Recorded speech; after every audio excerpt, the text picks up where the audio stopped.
Seigneur, tu nous aimes, ton amour pour nous jamais ne s'est démenti. Tu nous accompagnes au long de notre vie.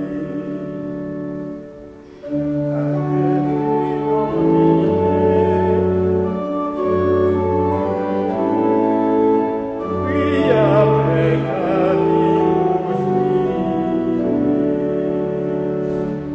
malgré nos faiblesses, tu restes fidèle. Comme un père aimant, tu attends notre retour. Et tu nous pardonnes, joyeux et plein d'amour.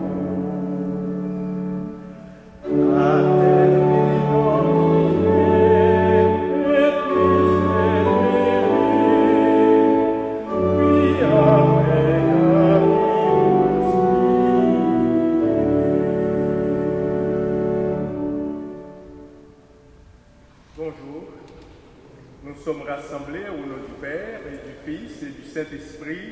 Amen. Que Dieu notre Père, fidèle à sa miséricorde, et Jésus-Christ notre Sauveur, vous donne la grâce et la paix.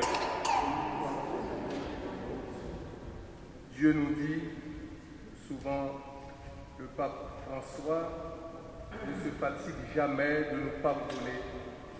Au contraire, comme le Père de l'Évangile, dans la parabole que nous entendrons tout à l'heure, il nous attend, il nous ouvre les bras et il se réjouit de nous redire sa tendresse.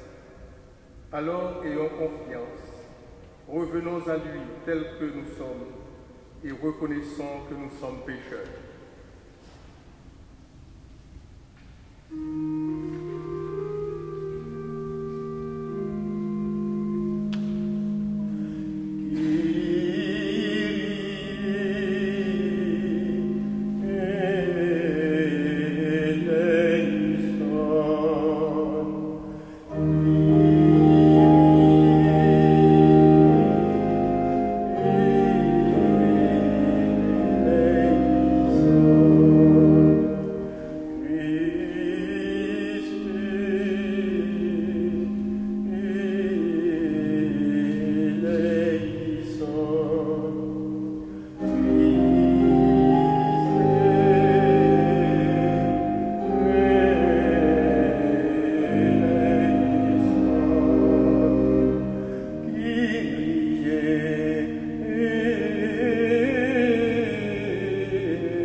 Qu'il nous pardonne notre lenteur à lui répondre et avec son Fils qui nous conduise jusqu'à la vie éternelle.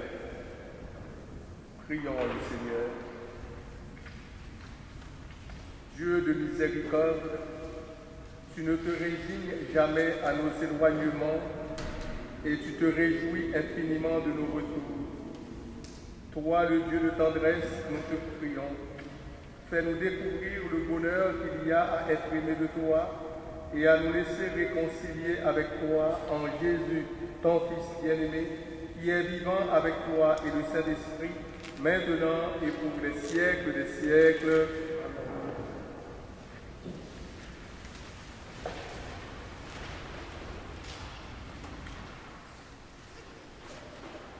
Première lecture du livre de Josué. En ces jours-là, le Seigneur dit à Josué, « Aujourd'hui, j'ai enlevé de vous le déshonneur de l'Égypte. » Les fils d'Israël campèrent à Gilgal et célébrèrent la Pâque le 14e jour du mois, vers le soir, dans la plaine de Jéricho. Le lendemain de la Pâque, en ce jour même, ils mangèrent les produits de la terre. des pains sans levain et des épis grillés. À partir de ce jour, la manne cessa de tomber, puisqu'ils mangeaient des produits de la terre. Il n'y avait plus de manne pour les fils d'Israël, qui mangèrent cette année-là ce qu'ils récoltèrent sur la terre de Canaan. Parole du Seigneur.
Lecture de la seconde lettre de Saint Paul apôtre aux Corinthiens. Frères et sœurs, si quelqu'un est dans le Christ, il est créature nouvelle. Le monde ancien s'en est allé, un monde nouveau est déjà né. Tout cela vient de Dieu. Il nous a réconciliés avec lui par le Christ et il nous a donné le ministère de la réconciliation. Car c'est bien de Dieu qui, dans le Christ, réconciliait le monde avec lui. Il n'a pas tenu compte des fautes et il a déposé en nous la parole de la réconciliation. Nous sommes donc les ambassadeurs du Christ et par nous, c'est Dieu lui-même qui lance un appel. Nous le demandons au nom du Christ. Laissez-vous réconcilier avec Dieu. Celui qui n'a pas connu le péché, Dieu l'a pour nous identifié au péché, afin qu'en lui, nous devenions justes de la justice même de Dieu. Parole du Seigneur.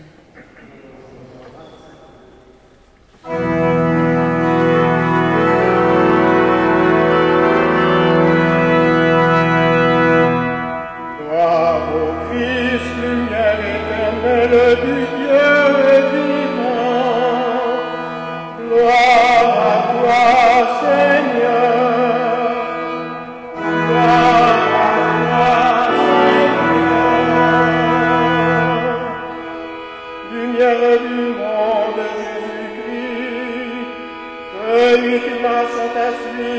toi la lumière de la vie. Gloire au Christ, lumière éternelle du Dieu vivant. Gloire à toi, Seigneur.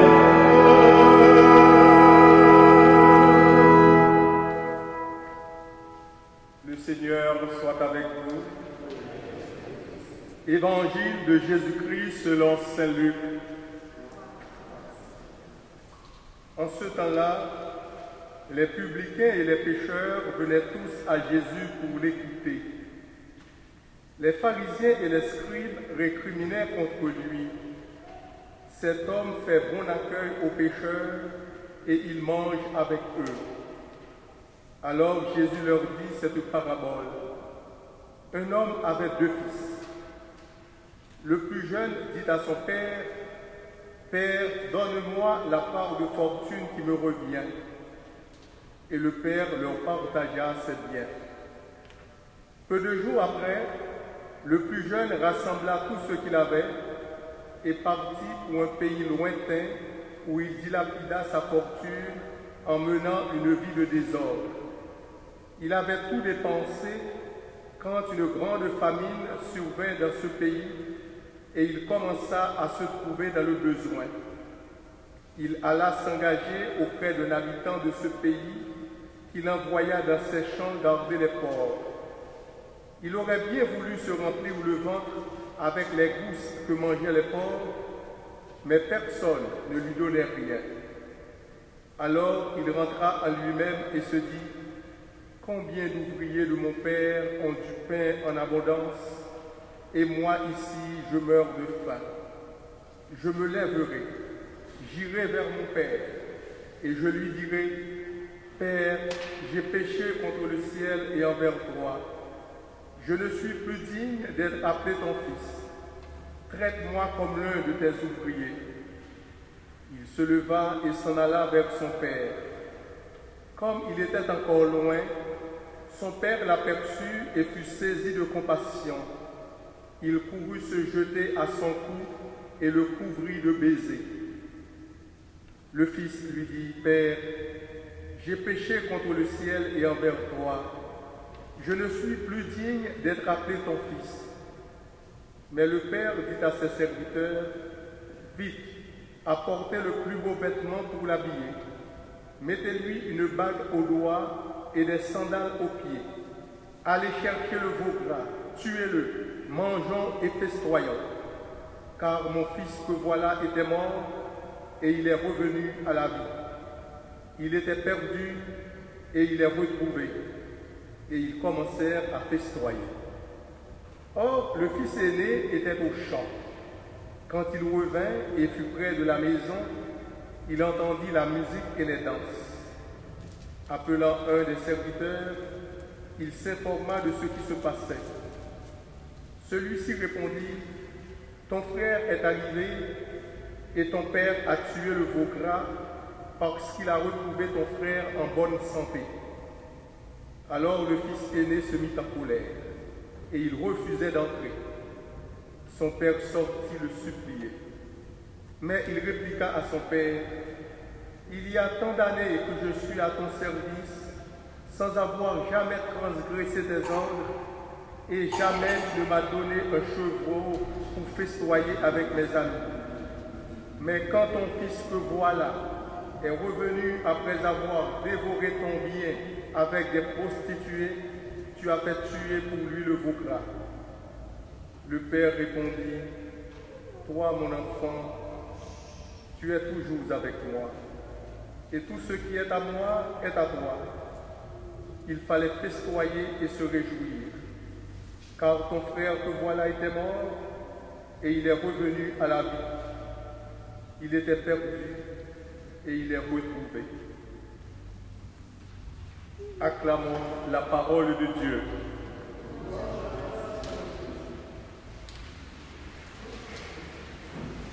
Dans notre monde moderne, cette parabole est très actuelle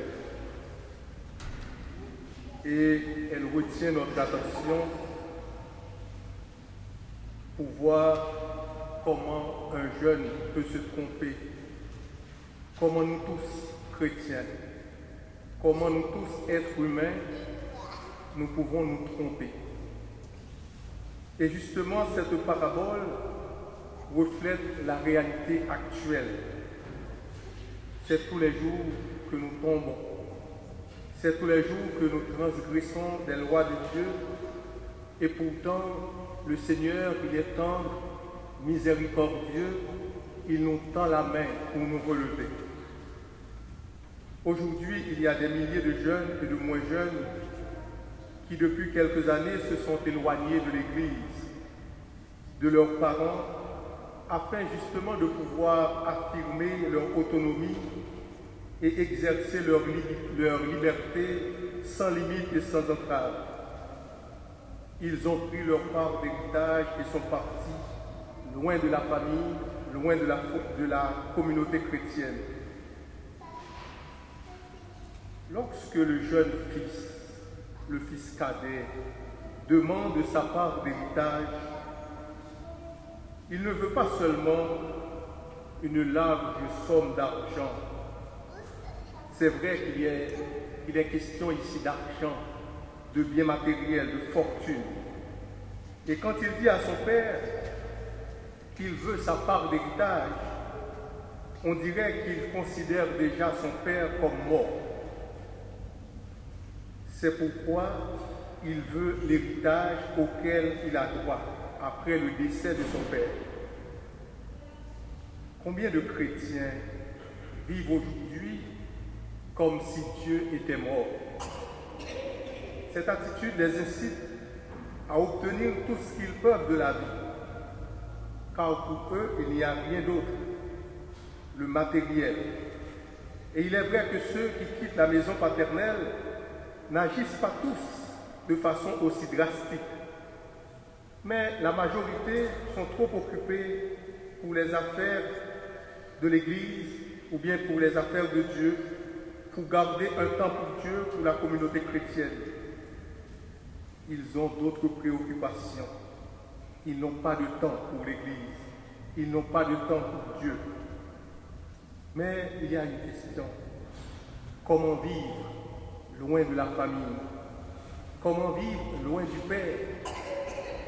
Et le jeune parti aujourd'hui dans le texte de l'Évangile vient nous confirmer qu'il est difficile en terre étrangère de ne pas adopter les coutumes du pays.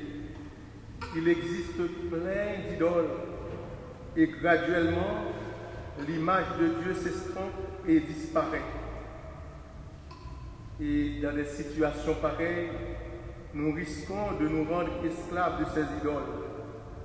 Quand on est coupé de ses racines, on perd son identité. Comme le dit le fils prodigue, il ne mérite plus d'être appelé fils. Les nombreux départs nous font souffrir profondément. Et on voit que nos communautés vieillissent, nos églises se vident, les jeunes générations ne transmettent presque plus la foi chrétienne à leurs enfants. Mais la parabole d'aujourd'hui nous invite aussi à la réflexion. Elle nous rappelle d'abord que Dieu respecte toujours nos choix, même celui de le mettre à côté. Il espère le retour de son jeune fils, mais il ne force rien. Si celui-ci décide de revenir, ce sera la fête. Et nous serons tous invités à partager la joie du Père. Dieu ne force jamais la porte, mais nos égoïsmes et nos manques de respect, Dieu reste un Père plein de tendresse qui fait lever son soleil sur les méchants et sur les bons, fait tomber la pluie sur les justes et sur les injustes. Notre Dieu, il est miséricordieux. Mais dans cette parabole de l'enfant prodigue, s'il est vrai que l'enfant, le jeune, il s'est trompé, mais le fils aîné, il n'était pas le saint non plus. C'est lui avec ses propos un peu blessants qui s'attaque à son père et aussi qui s'attaque au fils. Ton fils que voilà, celui qui a dévoré ton bien. Il est revenu et tu lui fais la fête. Il n'avait pas non plus un cœur pur. L'accent est mis aujourd'hui sur la tendresse du Père qui accueille. Comme dans l'Évangile, Jésus qui, dans la parabole, qui refuse de séparer trop vite le bon grain de l'ivraie, c'est aussi celui qui paie de la même monnaie les ouvriers de la première heure et les ouvriers de la dernière heure. Il aime tellement le monde, le Père, qu'il envoie son Fils pour vivre et mourir parmi nous. Et avec cette parabole de l'enfant prodigue, la communauté chrétienne est invitée à entretenir l'espérance que ceux et celles qui ont laissé la maison paternelle reviennent un jour. Elle est aussi invitée à ne pas durcir son cœur, comme l'a fait le fils aîné au retour du fils prodigue, et à partager la tendresse de Dieu. Le Seigneur nous attend, il nous tend le bras. De temps en temps, nous nous écartons de la route qui nous a tracée, mais il nous y attend toujours. Il veut avoir notre conversion. Et c'est pour cela qu'il nous invite à festoyer, car son fils qui était mort, il est revenu à la vie. Son fils qui était perdu, il est retrouvé. Amen.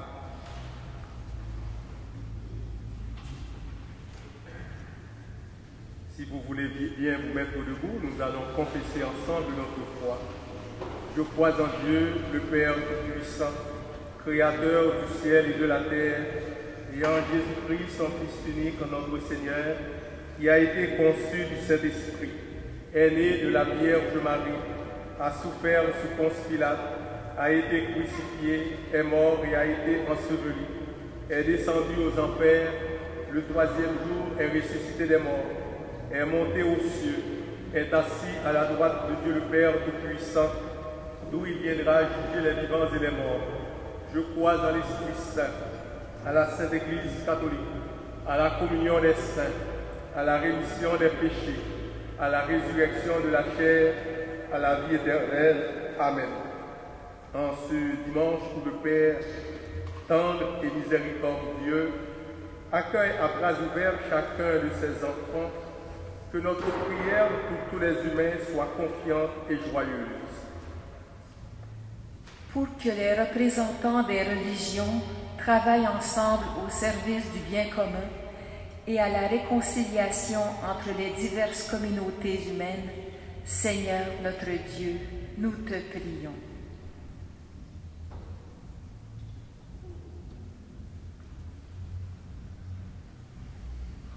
Pour que les visiteurs de prison sachent, dans le respect des victimes, faire découvrir la miséricorde et le pardon aux personnes incarcérées, Seigneur notre Dieu, nous te prions.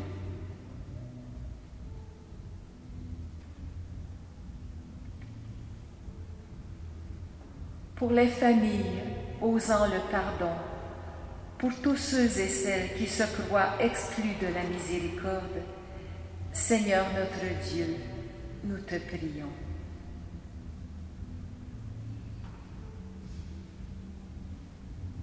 Que cette Eucharistie nous obtienne, Seigneur, à nous qui implorons ta miséricorde qui aime avec joie. Seigneur notre Dieu, entends nos prières et donne à tous les humains ta grâce manifestée en Jésus, lui qui vit avec toi en union avec le Saint-Esprit, maintenant et pour les siècles des siècles. Amen.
moment d'offrir à Dieu le sacrifice de toute l'Église.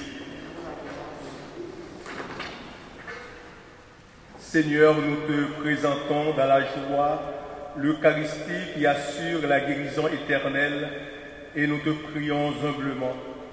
Accorde-nous de la vénérer avec foi et de l'offrir avec respect pour le salut du monde par le Christ notre Seigneur. Amen. Le Seigneur soit avec vous. Élevons notre cœur. Rendons grâce au Seigneur notre Dieu.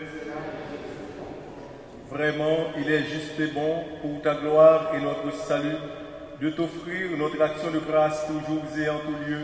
Seigneur, Père très saint, Dieu éternel et tout-puissant, par le Christ notre Seigneur, par le mystère de son incarnation, il a guidé vers la clarté de la foi l'humanité qui marchait dans les ténèbres, et par le bain qui fait renaître, il a élevé à la dignité de fils en les adoptant ceux qui étaient nés esclaves du péché.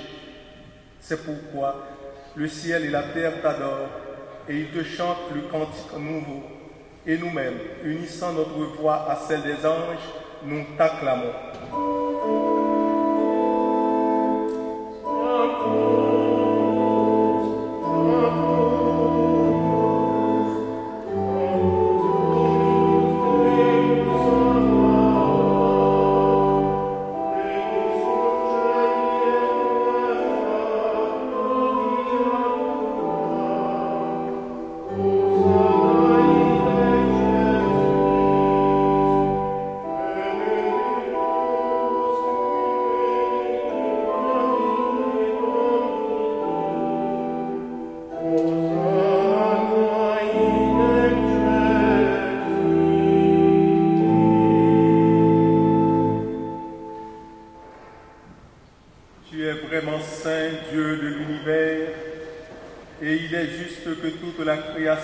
Proclame ta louange, car c'est toi qui donnes la vie, c'est toi qui sanctifies toutes choses par ton Fils Jésus-Christ notre Seigneur, avec la puissance de l'Esprit Saint, et tu ne cesses de rassembler ton peuple, afin que du levant au couchant du soleil, une offrande pure soit présentée à ton nom.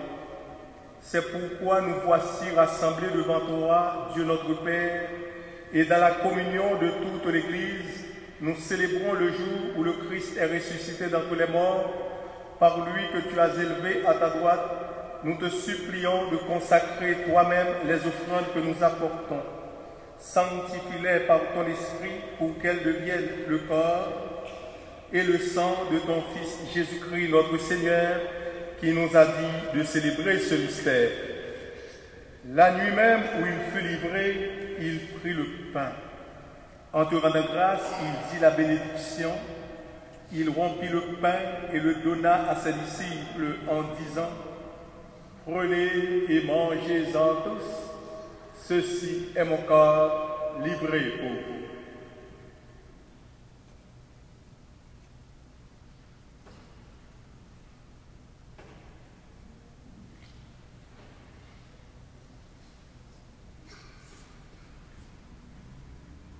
De même, après le repas, il prit la coupe.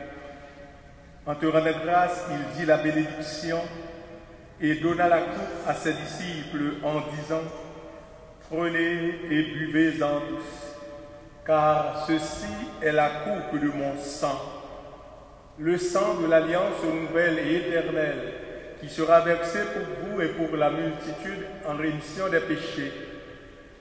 Vous ferez cela en mémoire de moi.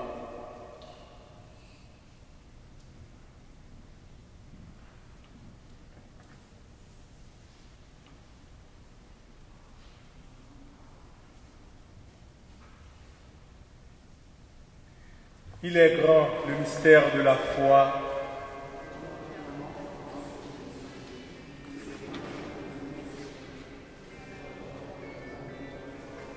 En faisant ainsi mémoire de ton Fils, de sa passion qui nous sauve, de sa glorieuse résurrection et de son ascension dans le ciel, alors que nous attendons son dernier avènement, nous t'offrons, Seigneur, en action de grâce, ce sacrifice vivant et saint. Regarde, nous t'en prions, l'oblation de ton Église et daigne y reconnaître ton Fils qui, selon ta volonté, s'est offert en sacrifice pour nous réconcilier avec toi, quand nous serons nourris de son corps et de son sang et remplis de l'Esprit Saint. Accorde-nous d'être un seul corps et un seul esprit dans le Christ. Que l'Esprit Saint fasse de nous une éternelle offrande à ta gloire, pour que nous obtenions un jour l'héritage promis avec tes élus, en premier lieu la bienheureuse Vierge Marie, Mère de Dieu, avec Saint Joseph, son époux, les bienheureux apôtres, les glorieux martyrs et tous les saints qui ne cessent d'intercéder auprès de toi et nous assurent de ton secours. Et maintenant, nous te supplions, Seigneur, par le sacrifice qui nous réconcilie avec toi, étends au monde entier le salut et la paix. Affermis ton Église en pèlerinage sur la terre, dans la foi et la charité, en union avec ton serviteur, notre pape François, et notre archevêque Christian, l'ensemble des évêques, les prêtres, les diacres et tout le peuple que tu as racheté. Souviens-toi, écoute en ta bonté les prières de ta famille que tu as voulu rassembler devant toi. Dans ta miséricorde, ramène à toi, Père très aimant, tous tes enfants dispersés. Pour Raymond, pour nos sœurs et nos frères défunts, et pour tous ceux qui ont quitté ce monde et trouvent grâce devant toi, nous te prions. En ta bienveillance, accueille-les dans ton royaume, où nous espérons être comblés de ta gloire, tous ensemble et pour l'éternité, par le Christ notre Sauveur, par qui tu donnes au monde toute grâce et tout bien. Par lui, avec lui et en lui, à toi, Dieu le Père Tout-Puissant, dans l'unité du Saint-Esprit, tout honneur et toute gloire pour les siècles des siècles. Amen. Unis dans le même esprit, nous pouvons dire avec confiance la prière que nous avons reçue du Sauveur. Notre Père, qui es aux cieux, que ton nom soit sanctifié, que ton règne vienne, que ta volonté soit faite sur la terre comme au ciel. Donne-nous aujourd'hui notre pain de ce jour. Pardonne-nous nos offenses comme nous pardonnons aussi à ceux qui nous ont offensés. Et ne nous laisse pas entrer en tentation, mais délivre-nous du mal. Délivre-nous de tout mal, Seigneur, et donne la paix à notre temps. Soutenus par ta miséricorde, nous serons libérés de tout péché, à l'abri de toute épreuve. Nous qui attendons que se réalise cette bienheureuse espérance, l'avènement de Jésus-Christ, notre Sauveur.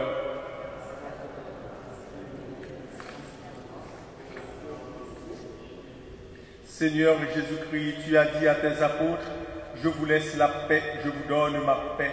Ne regarde pas nos péchés, mais la foi de ton Église. Pour que ta volonté s'accomplisse, donne-lui toujours cette paix et conduis-la vers l'unité parfaite, toi qui règnes pour les siècles des siècles. Que la paix du Seigneur soit toujours avec vous. Dans la charité du Christ, donnez-vous la paix.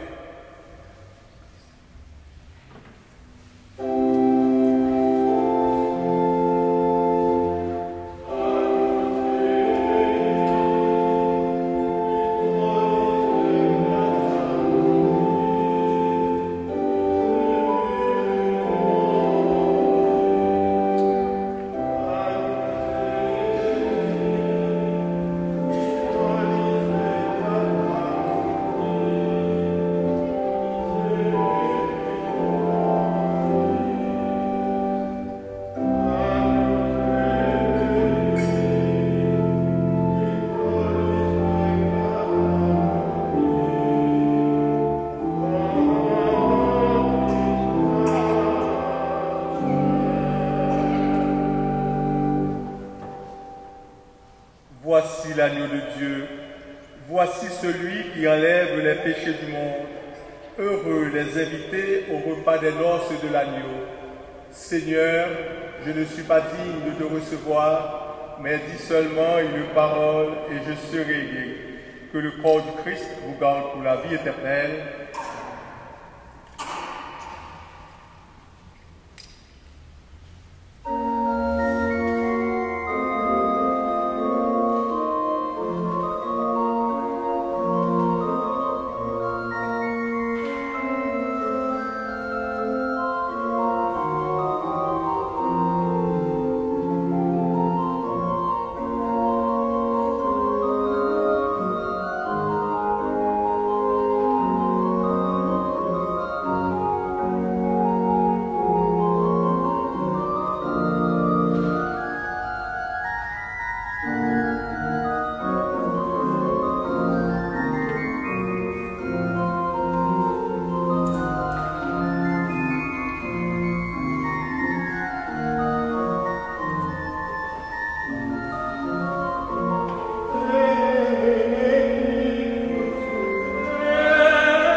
Prions le Seigneur.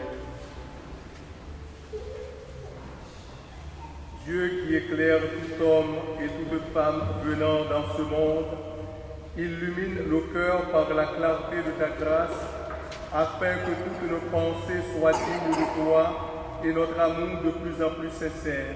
Par Jésus le Christ, notre Seigneur. Amen. Merci de votre présence et de votre participation. Je vous souhaite un bon dimanche, une belle semaine et beaucoup de courage. Le Seigneur soit avec vous. Que Dieu Tout-Puissant vous bénisse, le Père, le Fils et le Saint-Esprit, avec l'assurance que le Seigneur vous soutient sur le chemin qui conduit à Pâques. Allez dans la paix du Christ.